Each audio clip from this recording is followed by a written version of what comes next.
Welcome! In this video, we'll explore a key feature of parallelograms. We're going to focus on the property that their opposite sides are congruent, which is a way of saying they are equal in length. First, let's quickly review what a parallelogram is.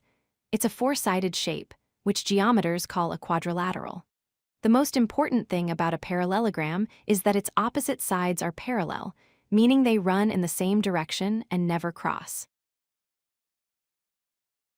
Next, let's understand the word congruent. It sounds complex, but it just means that two items are identical in size and shape.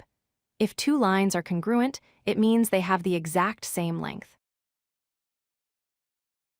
Now, let's combine those two ideas.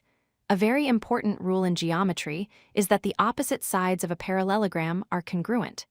This means the sides facing each other are always equal in length.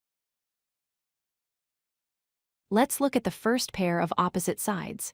The top side of the parallelogram has the exact same length as the bottom side. They are a congruent pair. The same rule applies to the other two sides. The length of the side on the left is exactly the same as the length of the side on the right. They are also congruent. Let's see a practical example. Imagine we know the top side of a parallelogram is 15 units long. Based on the rule, what would the length of the bottom side be? Since opposite sides are congruent, the bottom side must also be 15 units long. So, to summarize what we've learned, a parallelogram is a shape with four sides where opposite sides are parallel.